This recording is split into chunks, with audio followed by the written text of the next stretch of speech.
But the reason they stopped printing them was because people were taking $2 bills just like this, and they were tearing them into 2 ones. See? Watch. Like that. The coin goes inside of the bottle. 1 card, frozen, in the very center of a block of ice. Take the deck. Throw. And 1 card sticks in the center.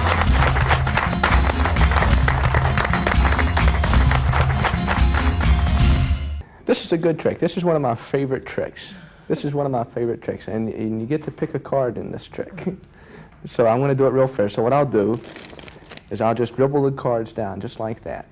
Anytime you'd like me to stop, just say, stop dribbling. Okay? Stop dribbling. Right here? I can go more if you'd like. That's fine. Okay. This time you've stopped me at the 10 of clubs. Obviously, it could have been any one of those. But now, I could even have you sign that 10 of clubs. But you might think that I'm a forger. So rather than have you sign that 10 of clubs, I want to tear a corner from it. I want to tear the corner from this 10 of clubs. And in this way, you'll be able to identify this card the same way that your thumbprint identifies you. It'll be proof positive identification. Wouldn't you agree? Right. Good. Glad. I'll click it off. There you go. Hold on to that 10 of clubs corner. We'll go ahead and get rid of the rest of the deck. Now, I'm going to take these, or this card, and tear it into little pieces. Now we need to keep those pieces kind of close together, so I'm going to use, I'll use this paper clip. We'll clip them together. I'll take the pieces, clip them together, and I need to squeeze them very tightly. So I'll squeeze, nothing up the sleeve. If I squeeze just like that, every single one of those pieces vanishes, leaving only the paper clip behind to show that the pieces had ever been there at all.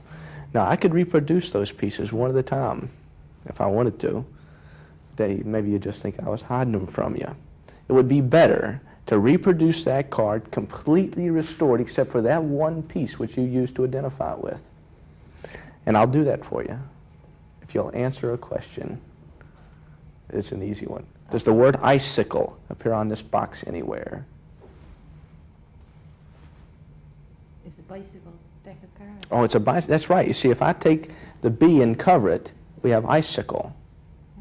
See, it's not a bicycle, it's a B-icicle deck. And for every B-icicle deck, I'll put this up here to open it out on, we have a B-iceberg, you see? 1 card, frozen, in the very center of a block of ice. Now, one thing is important is that you notice that it's not frozen on the bottom, it's not frozen on the top, it's actually in the very center of that block of ice. But one thing is crucial, and it's that corner. See, if that corner doesn't match that card exactly, then the trick is a farce instead of a miracle. See? Because it has to come directly from that card. Are you ready? So what I'll do is I'll chip the ice from around that corner and ask you to confirm it. Was that the corner torn directly from that card? Yes, it is. How about that? You can put this in your purse and take it home Thank with you you. very much. How are you? Fine, thank you. It's a good seat, isn't it? It sure is. See better from back there. Well, it's a pleasure to be with you all, and I have something, well, perhaps I should have prepared this well in advance, but this is something that I came up with in the past couple of days, and I think you might be kind of interested in. I came up with it when I was having lunch, and I think about magic a lot, and I thought, well, I'll do a trick with everyday objects, something that I used, for example, when I was having lunch. And maybe it's just the way that my mind thinks, but I came up with a very simple plot, okay?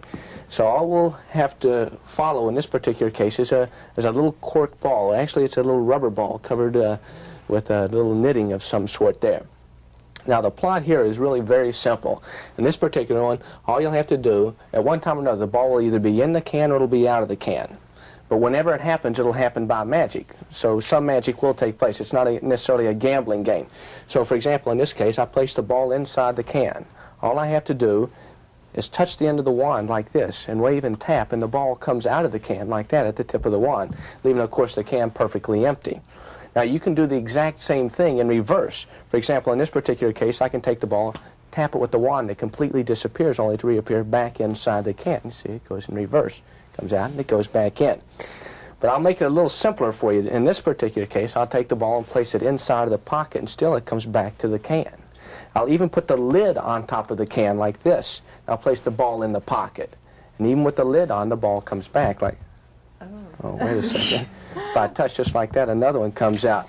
So now we have two. But at this particular case, I'll go ahead and I'll take the lid and I'll place the lid away because we no longer need the lid anymore. See, despite the fact that the large balls came out of it, just by casting a shadow over the can, just like that, the hermetical lid once more returns right down here, as well as the sausages, proving it's not only a good trick, but a decent meal.